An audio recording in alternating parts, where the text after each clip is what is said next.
Moi, c'est Asifa Saleh Mohamed. Et donc, notre communauté de pratique comportait plusieurs personnes, dont les directrices, directeurs d'établissement, les enseignants, les psychologues et les assistants, une assistante sociale. Et on a travaillé un petit peu ensemble pour identifier le défi quand on s'est rencontrés en masse. Donc, les personnes vont se présenter tout à l'heure quand ils vont présenter.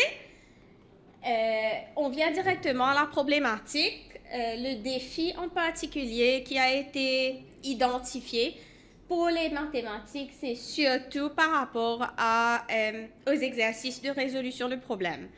Donc, on voit que souvent, les élèves ont des difficultés avec les exercices de résolution de problèmes et surtout quand il s'agit de problèmes variés, parce qu'on a beaucoup de variations dans les problèmes de mathématiques.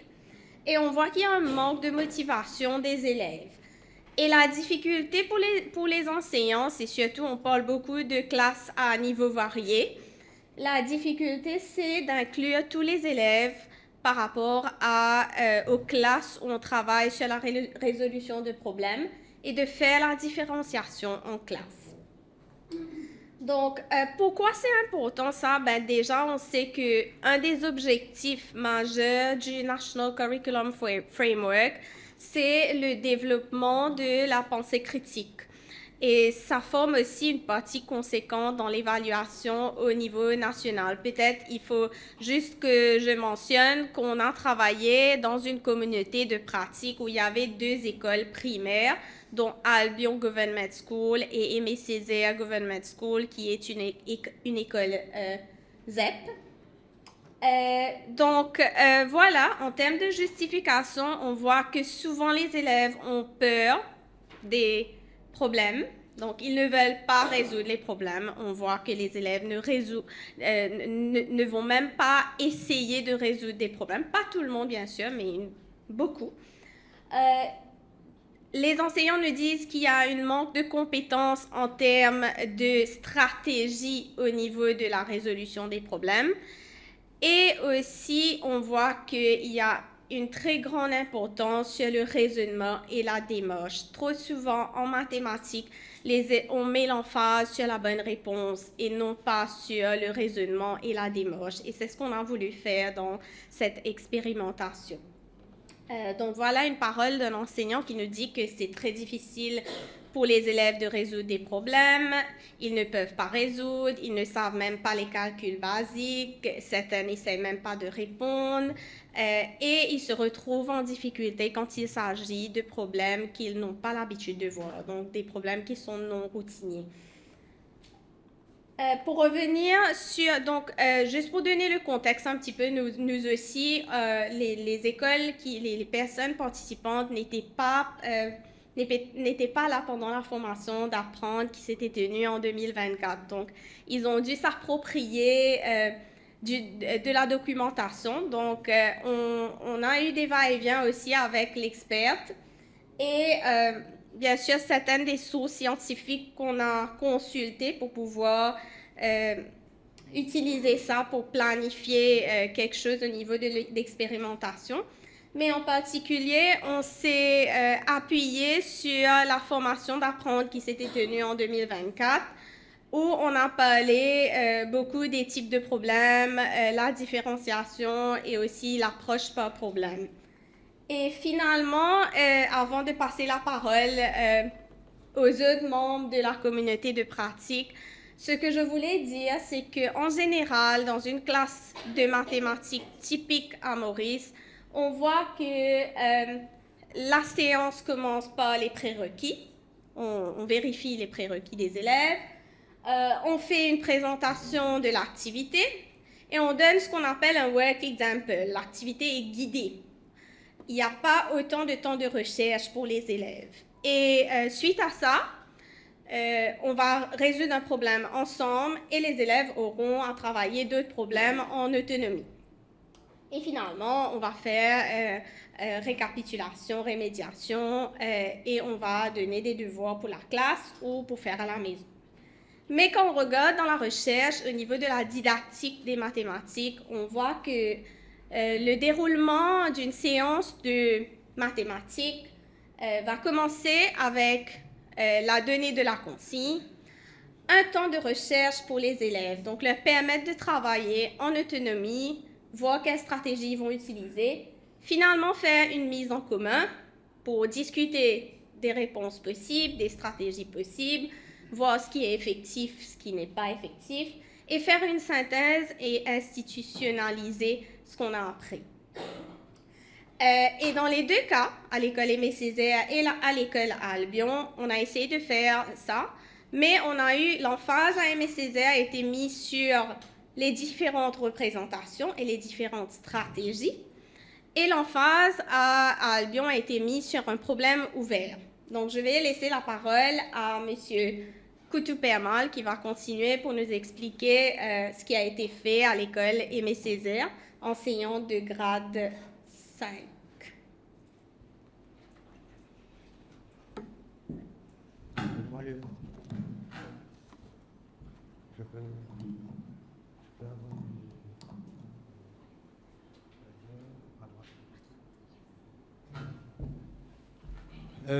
Merci, Madame Asifa, pour cette belle introduction.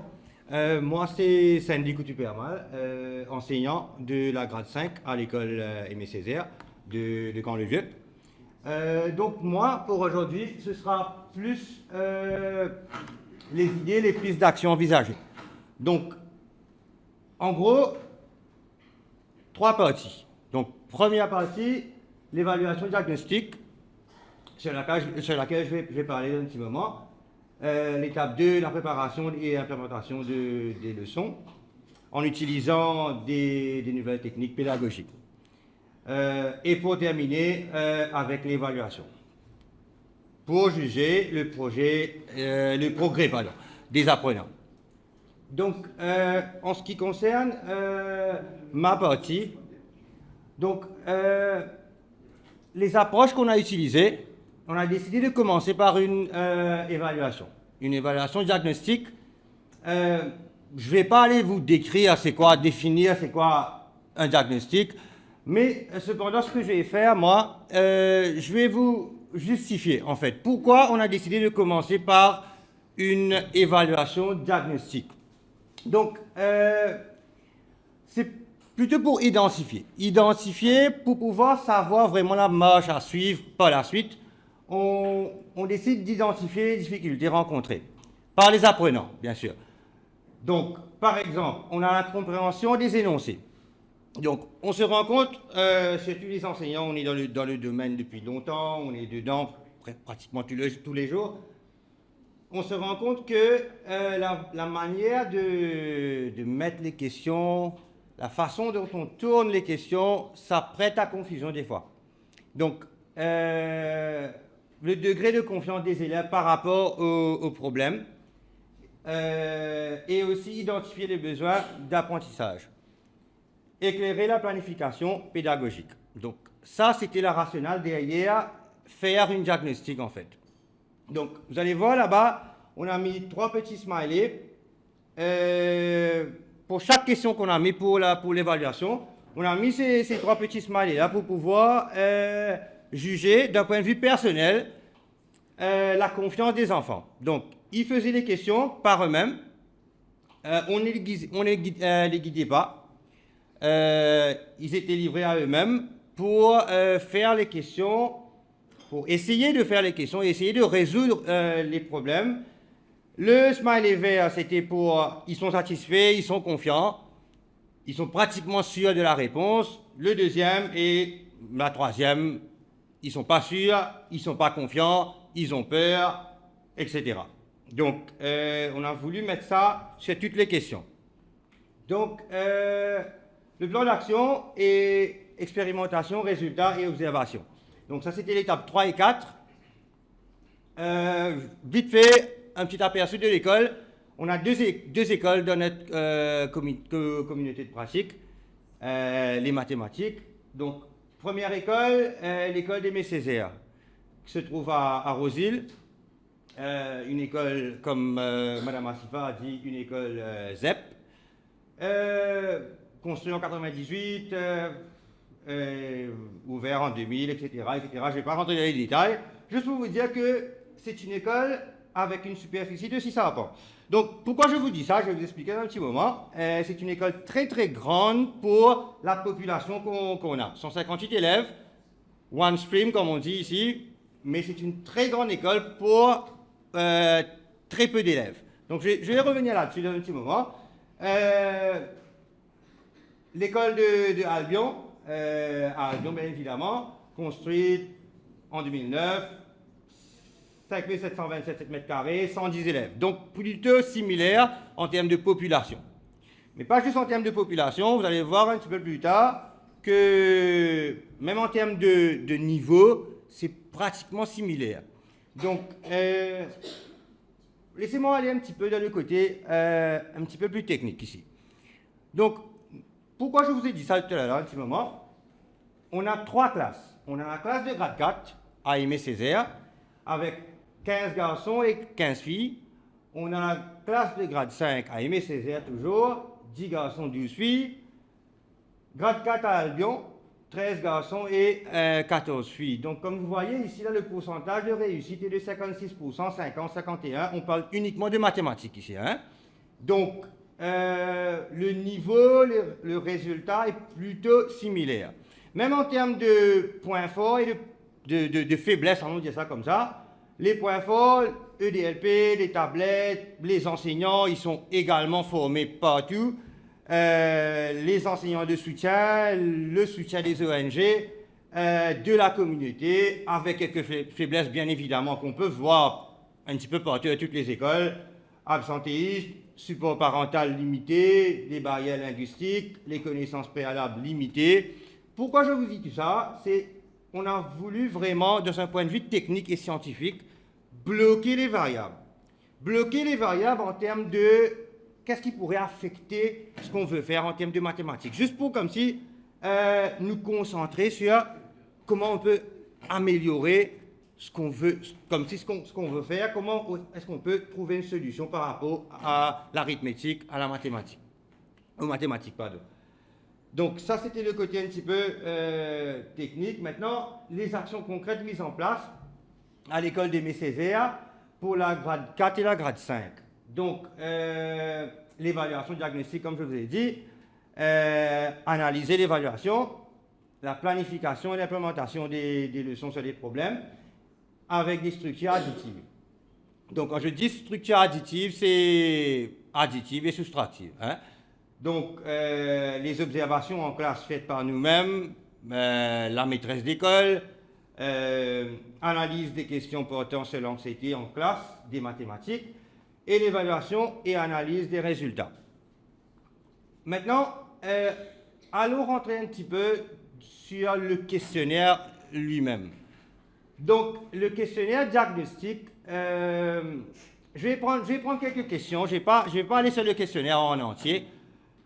Je vais prendre quelques questions assez directes. Donc, la première question, on va voir ça dans le point de vue de l'enseignant, de l'apprenant, pardon. Pas de l'enseignant, pas d'un adulte. On va voir ça du point de vue d'un enfant, d'un apprenant. Donc, basique, assez direct. Sarah a 134 stickers, Rita a 26 de plus. Combien est-ce que Rita a? Donc, assez direct. À noter que les mots-clés n'étaient pas mis en évidence ici. Vous le savez, je pense très bien, dans pas mal de questions à problème, on insère les mots-clés en gras, ou bien on souligne, juste pour aider les enfants. On a fait en sorte de vraiment laisser les enfants à eux-mêmes, juste pour pouvoir juger le niveau, là où l'enfant est vraiment, avant de pouvoir planifier et implémenter ce qu'on veut faire. Donc là, pareil, comme vous voyez, on a mis les petits smileys au bas, juste pour pouvoir avoir une idée d'un point de vue personnel de l'enfant. Est-ce qu'ils étaient sûrs de la réponse? Est-ce qu'ils étaient confiants? Donc, celui-là, assez direct. Comme vous voyez, bonne déduction, 69%. 30, on avait 52 élèves. Donc, ces 52 élèves, 30 élèves confiants, 69% de réussite. Assez prévisible, allons dire. Donc, pour une deuxième question, pratiquement la même chose. Sarah 134 stickers, Rita 26 de moins. Combien est-ce que Rita a? Les chiffres restent inchangés, mais le terme moins est utilisé. Pareil, c'est assez direct, les enfants ont fait une soustraction pour revenir avec un pourcentage de 63, 21, pratiquement similaire. Juste une petite baisse, je pense que c'est par rapport à l'aisance, comme si des enfants par rapport aux additions comparées à la soustraction, pardon. Mais c'est assez, c'est pas vraiment notable. Mais ce qu'on a vu ici, c'était assez conséquent en fait. C'est quelque chose qu'on voit déjà en tant qu'enseignant, on a l'habitude de voir, mais on fait vraiment pas attention et on n'arrive pas, on décide de continuer à utiliser les mêmes méthodes à la place de trouver une solution. Donc ici, Jérémy a 207 stickers, Souhail a 245 stickers. Combien de stickers est-ce que Souhail a de plus que Jérémy? Donc là, ce qui se passe ici, les mots-clés n'étaient pas mis en évidence. Toujours pareil, la question formulée différemment. C'est-à-dire le mot que vous voyez là-bas, le mot indique aux enfants qu'il fallait faire une addition en fait.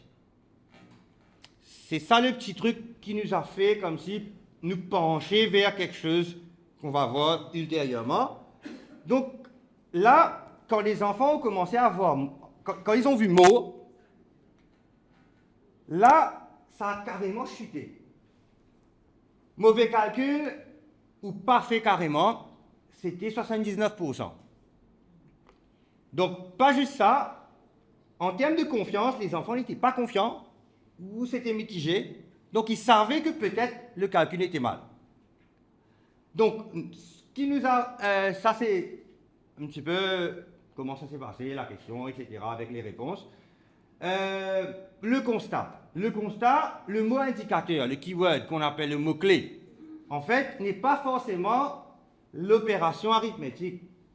Les élèves rencontraient des difficultés. Donc, ce qui veut dire que du moment que les enfants ils voient mot, ils savent qu'ils doivent faire plus. Quand ils voient laisse, ils font une soustraction.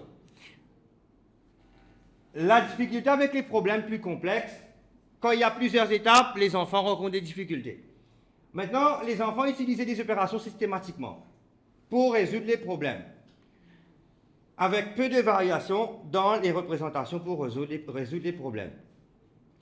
Donc, j'ai entendu quelque chose là, il y a le modérateur du précédent groupe qui a dit que les enseignants, ils sont conservateurs. En fait, les enfants, ils sont entraînés à utiliser les colonnes à la place de penser à des méthodes pour pouvoir résoudre le problème.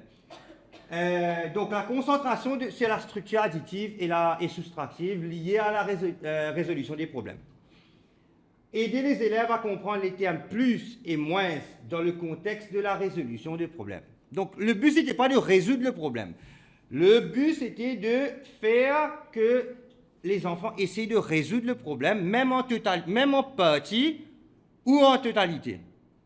Donc, encourager les différentes représentations et utilisation de stratégies pour résoudre les problèmes, pour accepter et valoriser une diversité de démarches. Donc, diversité de démarches en termes d'autonomie pour les enfants, de trouver leur propre méthode, d'essayer de voir les différentes techniques qu'ils peuvent implémenter par eux-mêmes, avec en tête l'éducation inclusive, d'inclure tout le monde, que ce soit la compétence de l'enfant pour pouvoir essayer au moins la résolution du problème en partie.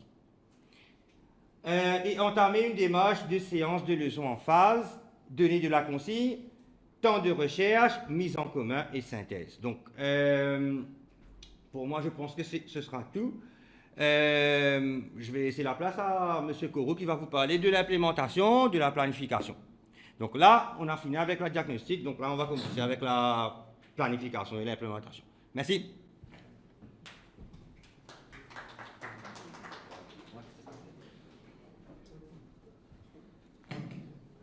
Bonjour à tout le monde, moi c'est M. Corot et d'IHM à l'école Aimé Césaire. Je suis en charge de la grade 4.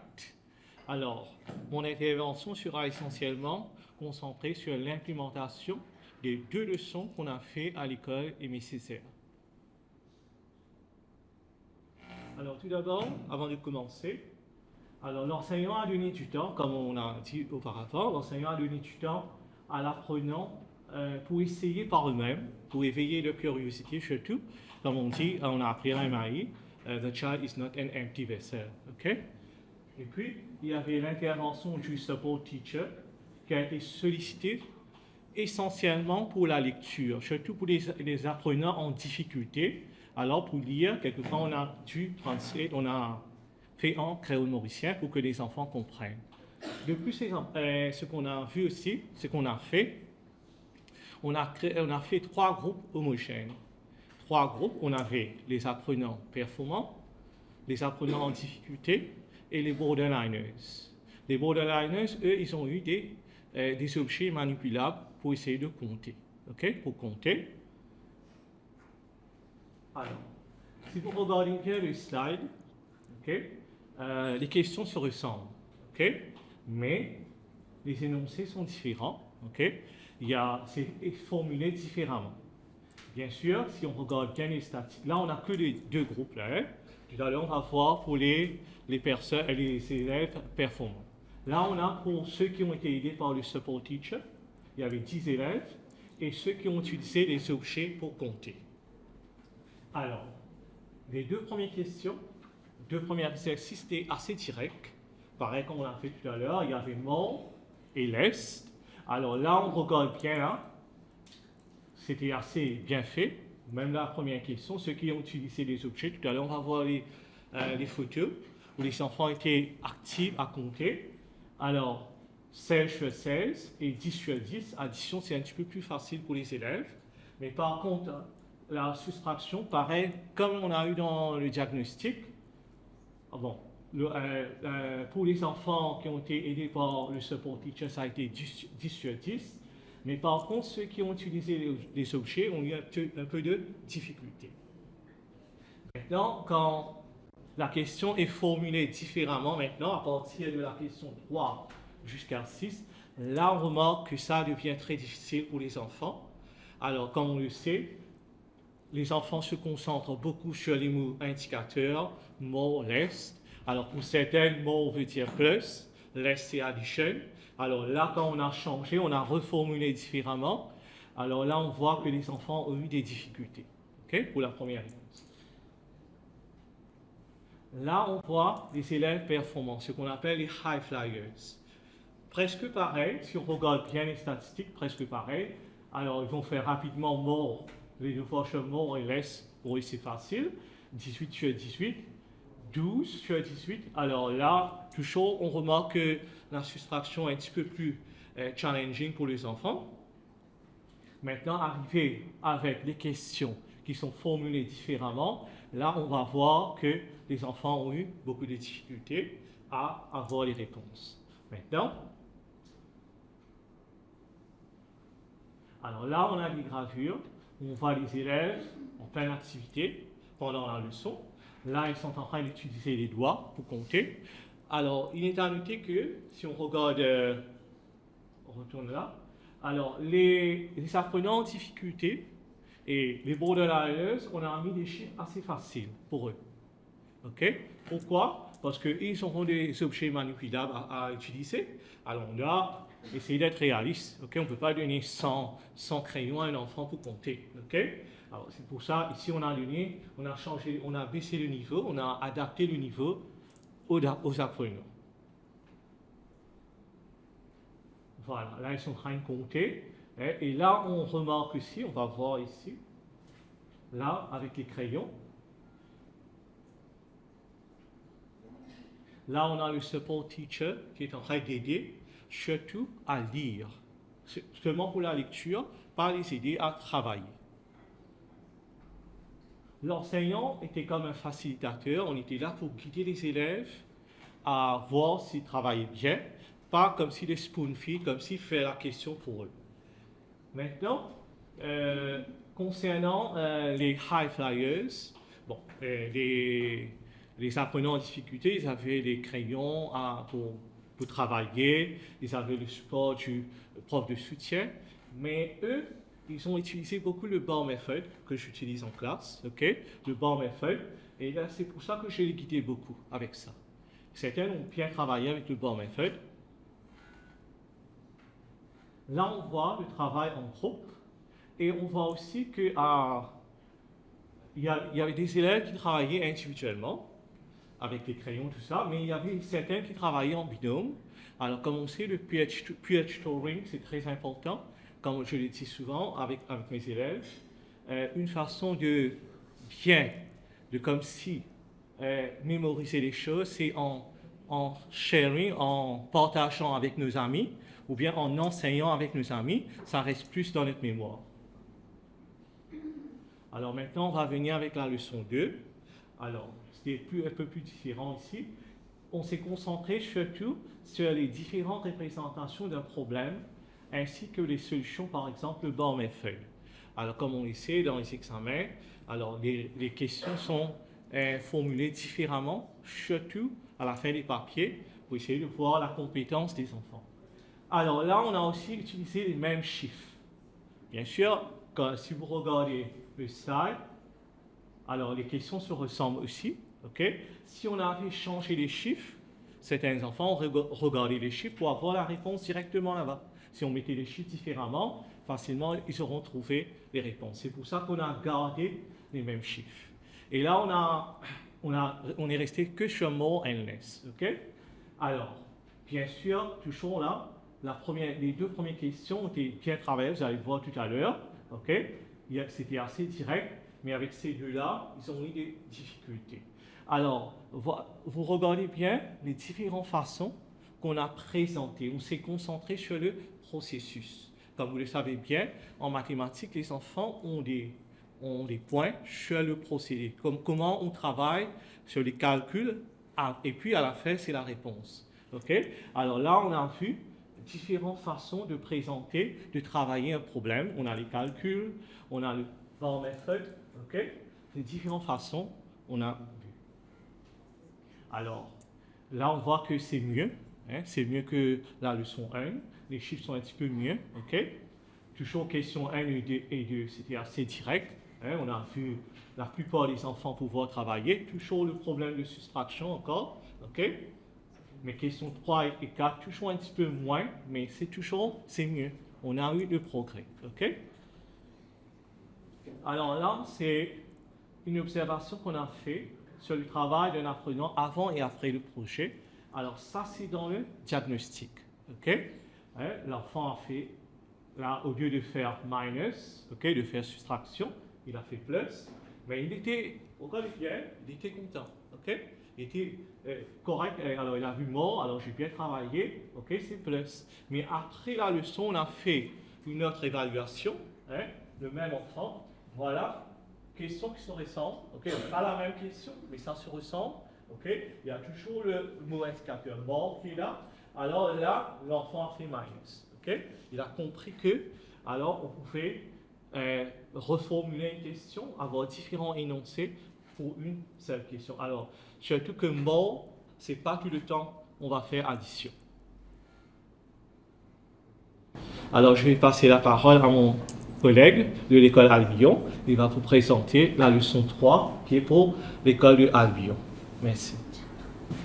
Moi, je vais vous présenter une leçon de maths axée sur la résolution des problèmes que j'ai implémenté dans ma classe.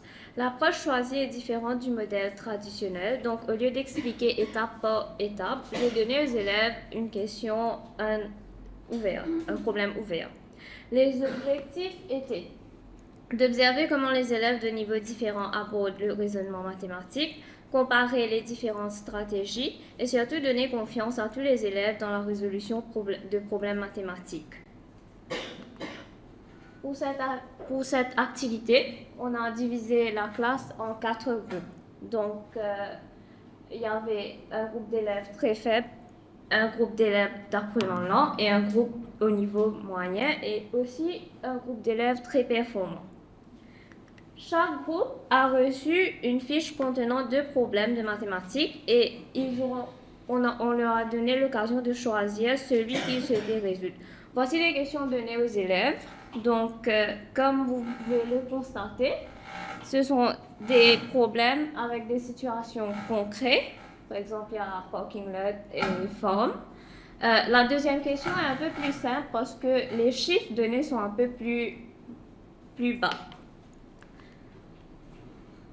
Pour les groupes en difficulté, donc les élèves plus faibles et les élèves un peu lents, l'éducatrice de soutien lui ont aidé, elle a traduit les problèmes en créole pour eux.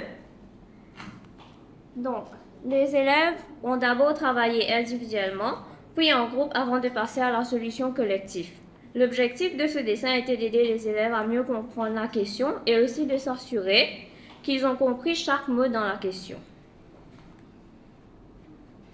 Lors de la première phase, on a observé que le groupe très faible n'a pas reconnu le problème comme un problème de mathématiques. Ils ont même demandé à leur support teacher si c'était une question de maths ou d'anglais, c'est quel genre de question c'est. Les apprenants lents avançaient très doucement malgré la traduction que leur support teacher avait donnée. Et les élèves moyens et performants, eux, ils se sont focalisés sur le mot-clé in all dans la question et ont commencé à additionner les nombres. Comme vous pouvez le voir ici, il y a une élève qui a souligné in all et a mis le plus sign en haut. Ici, on peut voir qu'une élève de niveau average, de niveau moyen, elle a fait l'addition et elle a aussi fait la subtraction juste à côté parce qu'elle n'était pas sûre d'elle. Donc, elle a fait les deux. À la deuxième phase, il y a eu un résultat assez surprenant. Et oui, le premier groupe à finir, c'était le groupe très faible. Ensuite, les performants, puis les moyens et en dernier, les apprenants lents.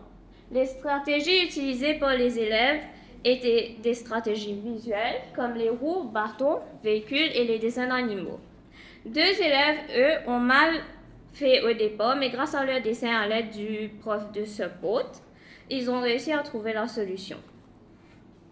Comme vous pouvez le voir ici, les élèves à haut niveau ont commencé à dessiner des petits cercles et les élèves lents, eux, ils ont commencé à dessiner des moutons et des poules d'après la question.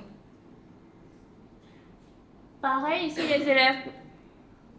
les élèves très faibles, eux aussi, ils ont commencé à dessiner des petits ronds et des bâtons, alors que mes élèves moyens, des average, eux, ils ont fait des dessins comme des moutons, pas comme des moutons. Donc, à la fin, j'ai présenté le travail de chaque groupe sur le tableau. Les élèves ont réalisé qu'il existe plusieurs façons valides de résoudre un problème et d'avoir la même réponse. Cette activité a renforcé leur confiance et leur intérêt. Nous avons aussi discuté les limites de certaines stratégies telles que l'utilisation des dessins qui devient difficile si les nombres sont trop grands. Bien entendu, il y a eu des défis. Beaucoup d'élèves se sont trop appuyés sur les mots-clés tels que in all sans vraiment comprendre le contexte de la question. Et même si la traduction en créole a été donnée par la support teacher, cela n'était pas suffisant. Ils ont fallu le soutien visuel.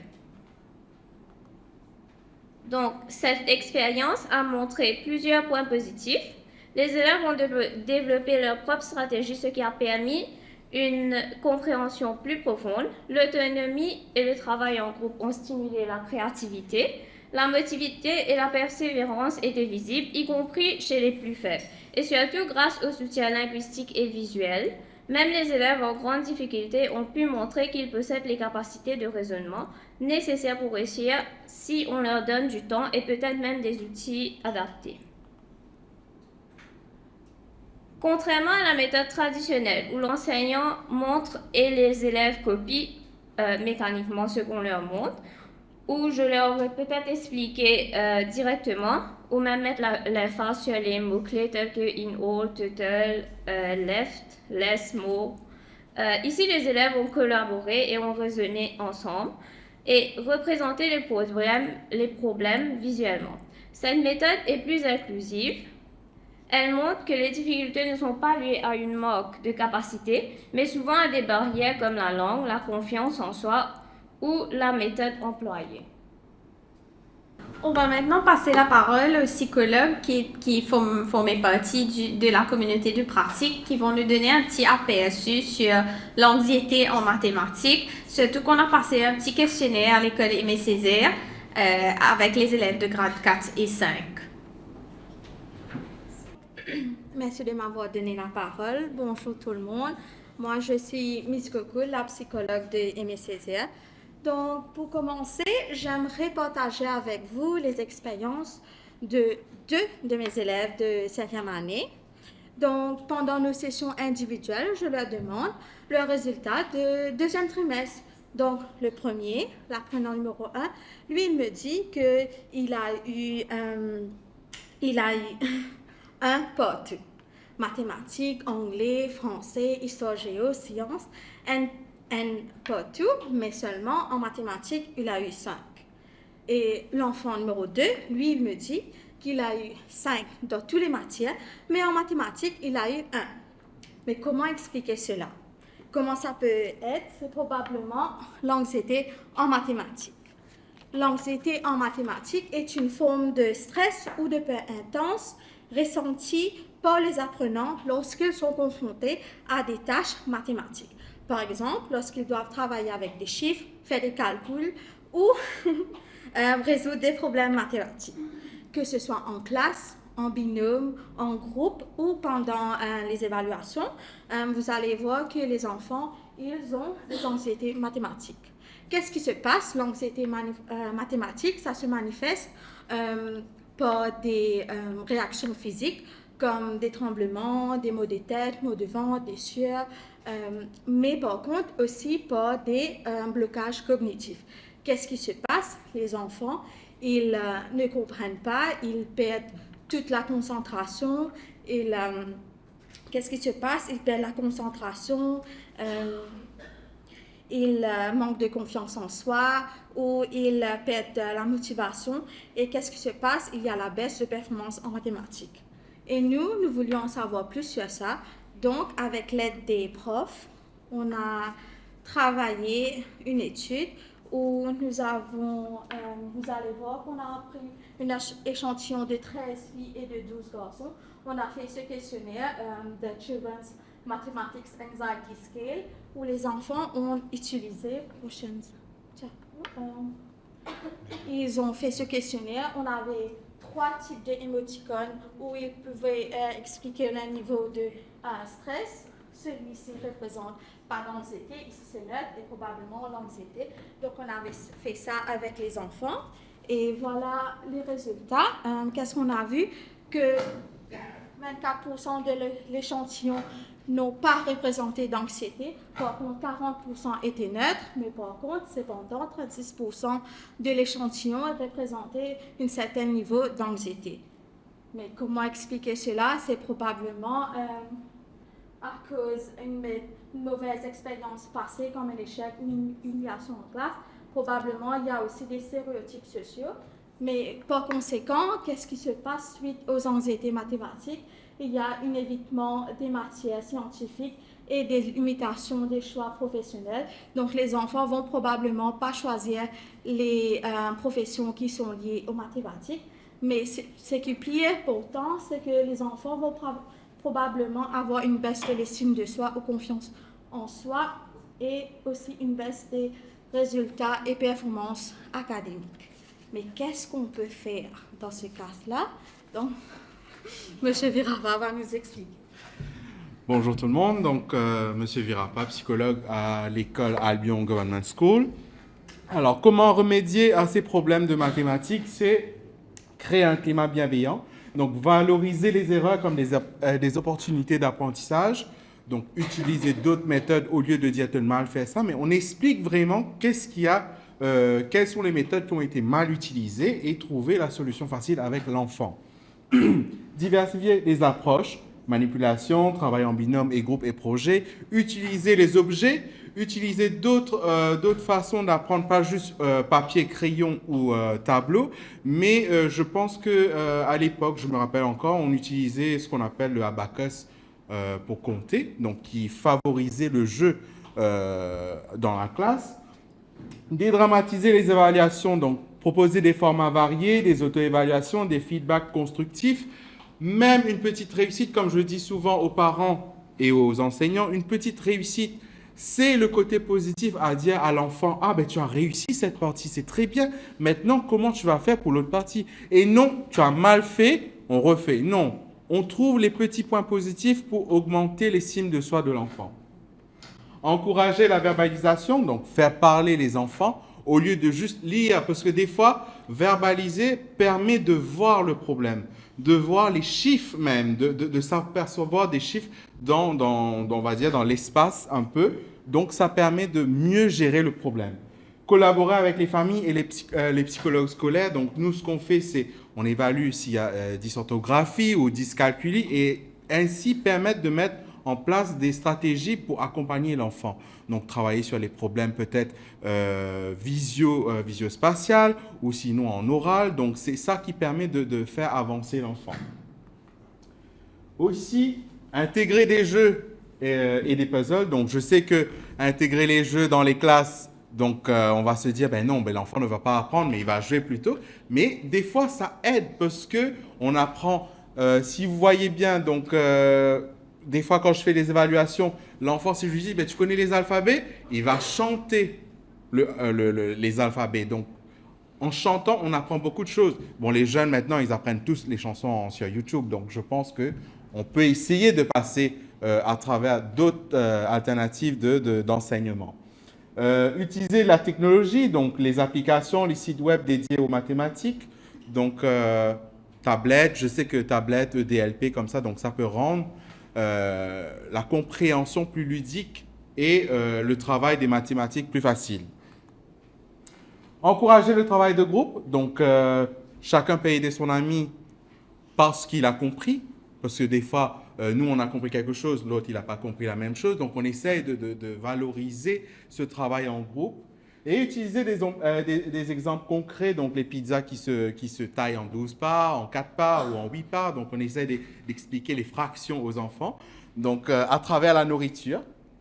Et voilà, donc je vais passer la parole maintenant à Madame Jan pour continuer sur les perspectives. Merci beaucoup. Donc, passons maintenant aux perspectives et prochaines étapes.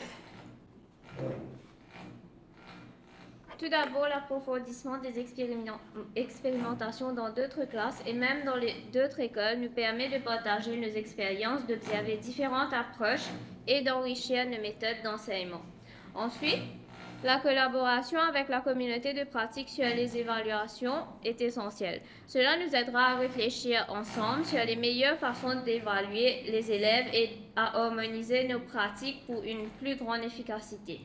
Nous voyons également l'importance d'identifier différents problèmes dès les premières années du primaire, c'est-à-dire dès les grades 1, 2 et 3. Intégrer cette approche tôt permet de construire des bases solides pour les élèves, pour permettre aux élèves de prendre le temps de chercher et comprendre que les mathématiques, c'est pas juste avoir la bonne réponse, mais toute la démarche et aussi les stratégies et l'erreur. Enfin, il est crucial d'aller au-delà des manuels scolaires.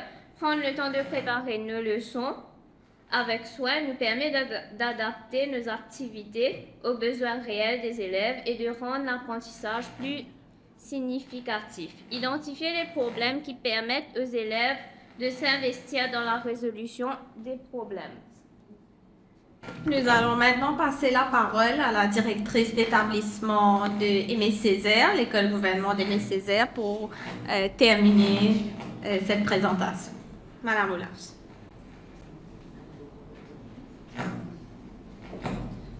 Bonjour mesdames et messieurs, je me présente, je suis Madame Oulas Sabita, la chef d'établissement de l'école du gouvernement Aimé Césaire.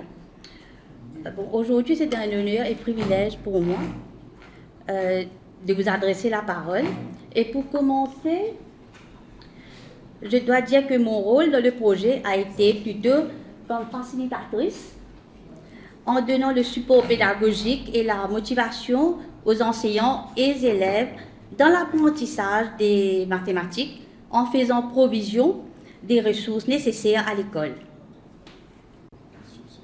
Et durant les visites en classe, j'ai fait une évaluation diagnostique où j'ai pu m'assurer qu'une approche inclusive soit implémentée et appliquée et que les défis pédagogiques soient relevés à travers des innovations et expérimentations.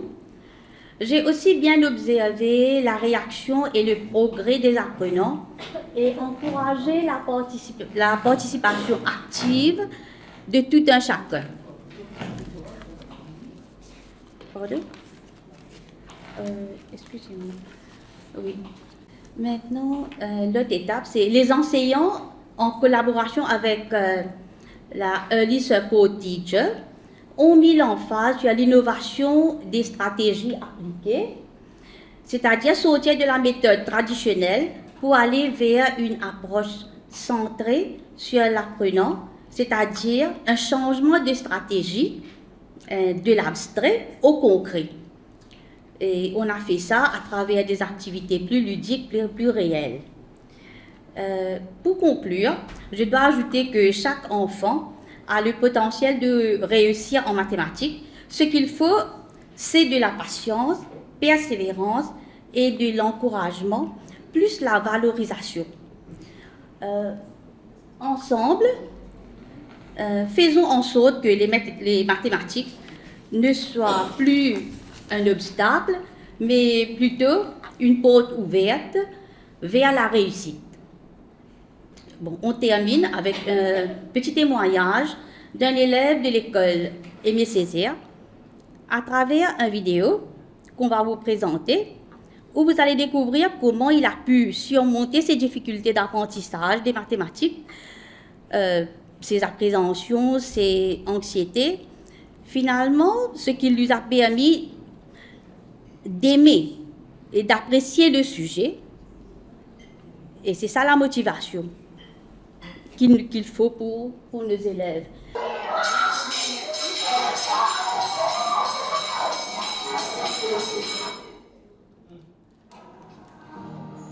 Bonjour. Bonjour.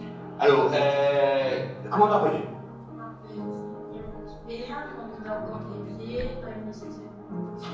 Ok. Tu es dans 35. Ok. Bon, nous avons une petite question pour nous poser. Tu n'es pas en colère de poser la question aujourd'hui. Hein? Tu as l'aise.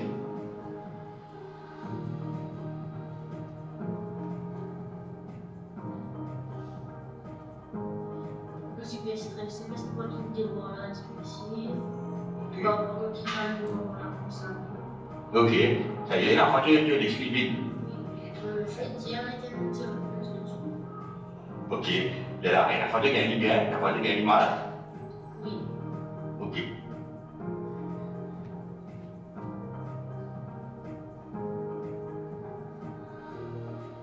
Oui, un petit peu tout va nous là-bas, facile, mais un petit difficile.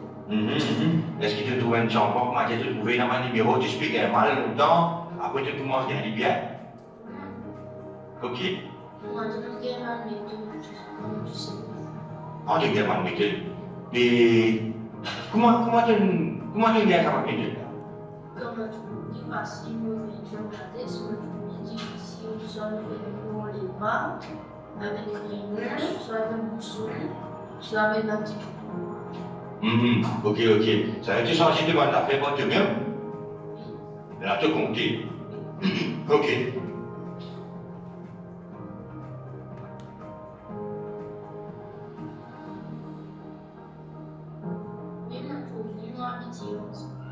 Ok. Est-ce qu'il y a encore chez Nassaman le problème là? Est-ce qu'il y a une fois que tu peux vous aller, et une fois que tu sais faire du pour toi, tu demandes l'aide, comment tu fais? Ok. Peut-être là que je peux y aller comme ça qui te fait un bouchon. Bouchon, tu te dis que tu sais faire d'affaires? Hein? Puis qui fait que tu sais faire d'affaires? nous sommes dans le quartier, nos parents nous Les continues, c'est un affaire qui te même, tu ne découvres pas, tu même ça. Ok. Et tu trouves c'est un affaire qui va, c'est toi. Oh, ok. Et là, comment ça va aussi dans la classe de bébé ça? Moi, je te fais sentir que bébé ça servi un savant maquillé là. Et là, comment tu fais? Oh, ok. Bien bon. Merci, étudiant. À la prochaine.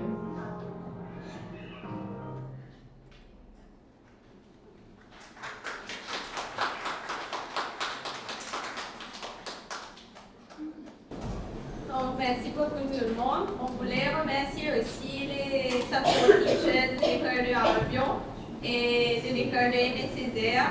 Les deux ne sont pas là aujourd'hui, mais on voulait remercier, il y a l'école de Albion, le support teacher est là, mais l'école de Aimé Césaire, désolé. L'école de Albion, elle n'est pas là aujourd'hui malheureusement, mais on voulait remercier parce que même si elle ne formait pas au départ partie de la communauté de pratique, il y a eu tout un travail qui a été fait avec l'école et les personnes qui étaient à l'école. Donc on ouvre, open the floor comme on dit. Si vous avez des questions. Oui.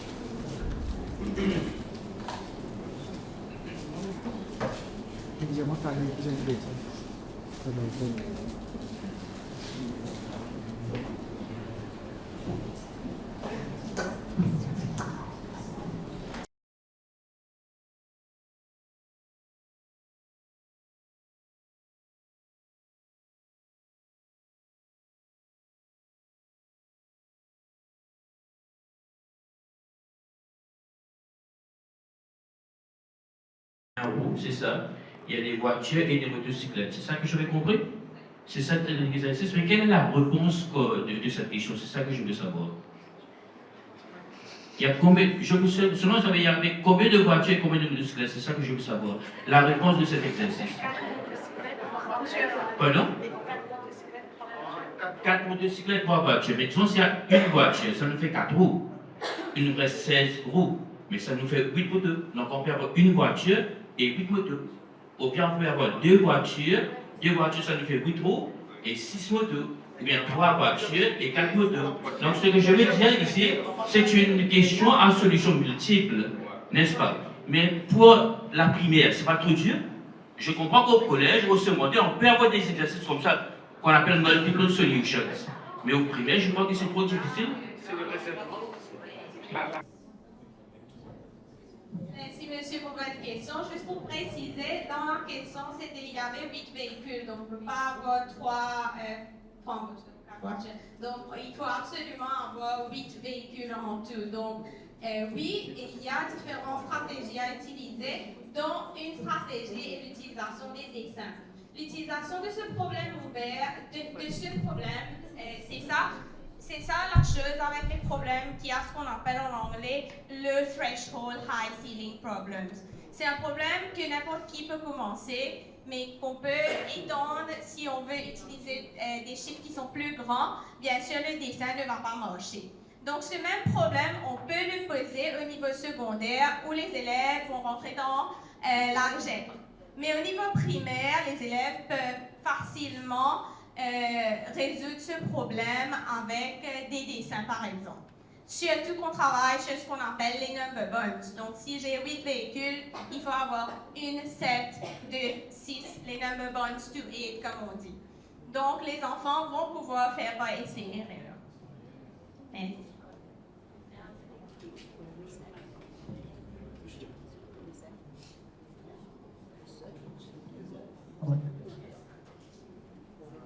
Oui, docteur Jarry, l'administrateur moi, je vais poser une question dans une perspective recherche scientifique. Parce que j'ai trouvé l'expérience que vous avez faite très intéressante. Et surtout dans une perspective de recherche. Et je vais commencer par vous féliciter pour ce travail. Et surtout d'engager la partie psychologique, qui est très intéressante. Parce que quand on parle des mathématiques, bien souvent, on oublie qu'il y a la partie anxiété. Par exemple, j'ai fait des observations. Il y a des personnes qui, aussitôt qu'on parle des mathématiques, là, le problème commence. Et si on parle de la même chose, mais pas ces mathématiques, ils peuvent travailler, ils peuvent raconter des histoires. Par exemple, il y a des personnes qui font des travaux manuels, comme plomberie ou maçon. Ils utilisent beaucoup de la mathématique. Mais en classe, ces mêmes personnes n'arrivaient pas à travailler. Et là, elles sont... alors, je viens à la question maintenant, l'anxiété mathématique. Mais il y a quelque chose d'autre que moi j'ai observé aussi, c'est par rapport à l'anxiété, il y a quelque chose qui développe, c'est le blocage. Et à cause du blocage, l'élève ne peut rien retenir. Si par exemple, l'élève a pu répondre à une question après avoir guidé, etc., le lendemain qu'on demande l'enfant une question similaire, c'est comme si la personne de l'élève n'a jamais entendu parler de ça. Alors, qu'est-ce que la psychologie dit à propos de ça? Comme si l'anxiété qui aurait dit avec l'oubli complet, total. Alors, c'est ça la question. Au fait, c'est ça qui arrive quand les enfants font face à l'anxiété mathématique. Ils ont tendance à oublier les notions connues. C'est ça la réponse que moi j'ai. Alors, moi, ce que j'aurais dit, c'est surtout, on commence, avant le problème, on commence avec les stratégies pour arriver à débloquer l'enfant. Donc déjà, on va travailler sur, tu te rappelles, tu as réussi hier.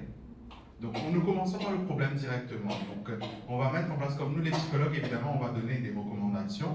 Donc tu vas respirer, tu vas prendre ton temps, tu vas lire bien, tu vas surligner. Donc c'est des choses, c'est des petites stratégies pour arriver à se débloquer d'abord. Parce que si on commence un problème avec le stress, évidemment, on ne va jamais réussir. On va réussir, mais avec du temps. Alors que si on prend le temps de respirer, de prendre connaissance des problèmes, comme j'ai dit, d'analyser un petit peu les chiffres, de voir un petit peu, de se rappeler ce qu'on a fait la veille. Évidemment, on va avancer petit à petit, mais on va réussir à trouver la solution. C'est surtout commencer par le côté positif pour l'enfant. Vous avez implémenté ces choses-là dans cette caisse? Malheureusement, non, je ne pense pas. On n'a pas eu le temps d'intégrer aussi des ateliers de réflexion sur soi-même. Donc c'était un petit peu compliqué avec le temps et avec notre travail aussi. Savoir, quand vous avez implémenté les résultats. Les résultats des élèves. Oui. Les résultats de cet exercice comme ça. Peut-être juste pour dire, pour revenir sur ce qui a été fait là à Albion, je pense que Jamana très bien, elle-même m'avait envoyé un petit message le jour où elle a fait cette leçon-là pour me dire les élèves qui étaient très faibles étaient les élèves qui avaient terminé le problème de voiture et de moto en premier. Et elle était très surprise. Elle était très surprise. Donc c'est pour dire qu'au fait, des fois, on pense que les élèves qui ont des difficultés ou les élèves qui vont avec les support teachers sont des élèves qui ne peuvent pas résoudre des problèmes mathématiques. Ce qui se passe, c'est que depuis qu'ils sont tout petits, on a toujours allé avec une démarche d'enseignement des mathématiques qui est très rigide, qui est une façon très spécifique. On va dans presque toutes les écoles, c'est tout le temps la même chose. On va lire le problème, on va souligner les mots. Oui, effectivement, ce sont des choses qu'on peut utiliser. Mais une fois qu'on a souligné, c'est toujours un problème, quand les élèves trouvent un problème mathématique, c'est toujours un problème où il faut faire un calcul. Tandis que là, c'était pas obligé de faire un calcul. J'aurais pu utiliser des dessins. Et il faut mettre l'importance aussi sur la mise en commun qui se fait à la fin de la session, parce que c'est là vraiment où l'enseignement se passe. On regarde les différentes stratégies qui ont été utilisées, on discute de ces stratégies pour voir qu'est-ce qui est plus effectif, moins effectif. On valorise les stratégies qui ont été utilisées pour voir comment on peut institutionnaliser ces stratégies-là et se dire, bon, la prochaine fois que je me retrouve avec un problème qui est similaire, voilà les stratégies que je peux utiliser. Mais par contre, si j'ai un problème qui est similaire, mais où il y a des chiffres qui sont plus grands, ben là, le dessin, il ne va pas trop marcher, je vais prendre énormément de temps. Donc, il me faut aussi trouver d'autres stratégies. Donc, si depuis qu'ils sont tout petits, on a cette habitude de travailler avec les élèves par rapport à leur donner ce temps de recherche-là, leur permettre d'utiliser, on voit même à Aimé Césaire, on voit même si on a fait quelques leçons, on a utilisé différentes représentations, que quelque part, les élèves, une fois qu'ils voient un problème, automatiquement, ils vont aller vers un calcul qui est posé et un calcul qui est fait en forme de colonne. Parce que depuis qu'ils sont tout petits, on a l'habitude de leur montrer de cette façon-là. Et pourtant, ce même problème, on peut utiliser le number line, la droite. Donc, en français, la droite graduée. On peut utiliser la schématisation, le bord modèle. On peut représenter de différentes façons. Les petits carrés plus quelque chose égale quelque chose, donc c'est le petit carré que je dois chercher. Mais tout le temps, très souvent, les représentations qui sont utilisées par les élèves, c'est directement le calcul posé en colonne. C'est parce qu'ils n'ont pas l'habitude. Donc, c'est pour ça qu'on a dit que vraiment, là, on en fait en grade 4 et 5. Il faut commencer dès le plus jeune âge. C'est depuis grade 1, grade 2, grade 3. Et en fait, effectivement, en termes de défis, on voit que c'est vrai, les enseignants ont un calendrier chargé en termes de tout ce qu'il y a à l'école et en termes de temps qu'ils ont. Ils doivent compléter le cursus, etc. Ils doivent compléter leur manuel. Et préparer des leçons comme ça prend du temps. Parce qu'il faut réfléchir aux différentes stratégies qui peuvent être utilisées avant même d'aller en classe et travailler sur la résolution de problèmes pour qu'on puisse savoir quelles sont les barrières et quel est le moyen qu'on va mettre en place pour la différenciation. Donc, par exemple, dans les deux cas, les support teachers étaient là pour l'aide apportée par les enseignants.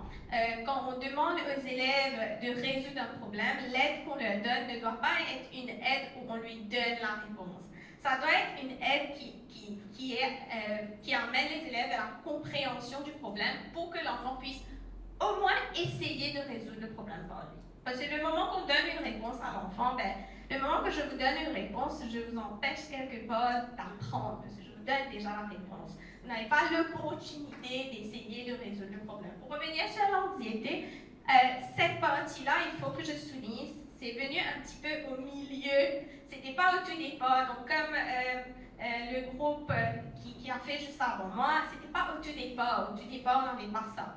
Mais quand on s'est dit qu'on a des psychologues et on voulait intégrer et voir comment les psychologues peuvent être involved dans cette communauté de pratique de façon très spécifique par rapport à l'enseignement des mathématiques, on est arrivé vers l'anxiété et cette idée de degré de confiance des élèves par rapport à la résolution de problèmes. Et donc ça, c'est quelque chose qu'on va pouvoir voir après. C'est quelque chose pour après. Merci. Si vous permettez, je pouvais ajouter quelque chose.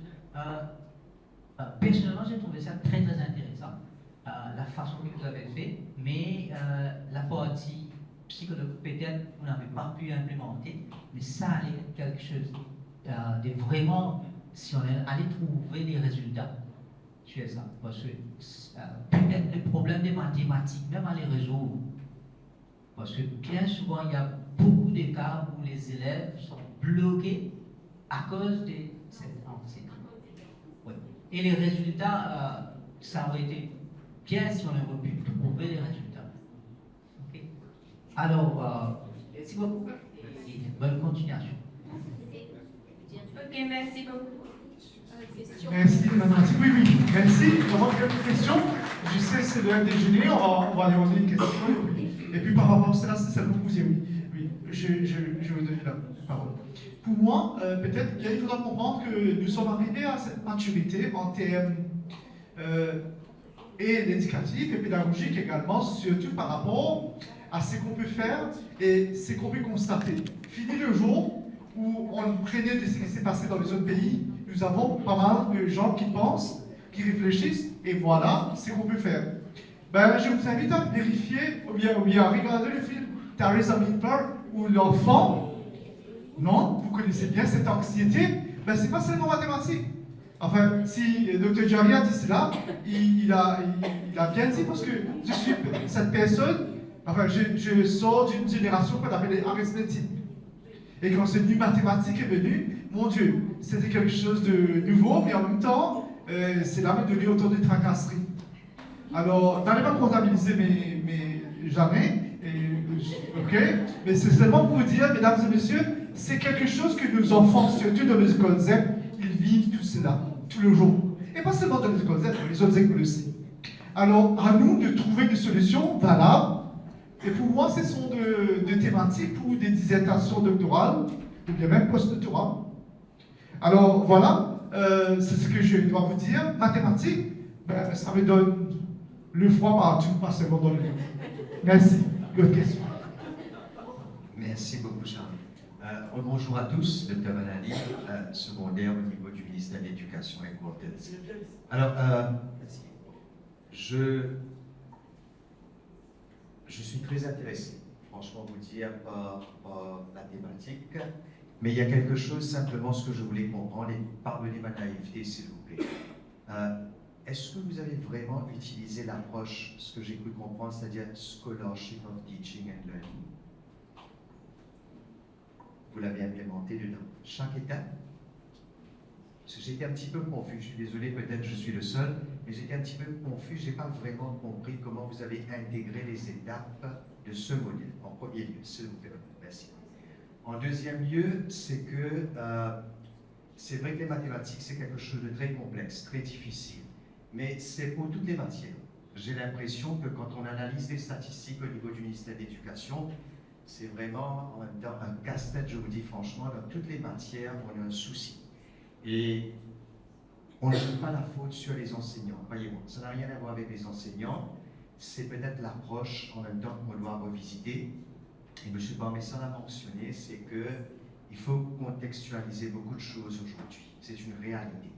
Et sur le terrain, ça devient encore beaucoup plus difficile pour nos amis qui enseignent sur nous. Donc, ma question, c'est surtout, est-ce que le langage support, c'est-à-dire le créole mauricien, par exemple, le créole, parce qu'on a le droit, je crois, de l'utiliser jusqu'à les 3 premières années au niveau de grade 3. Corrigez-moi si je fais une bêtise, s'il vous plaît, à ce niveau.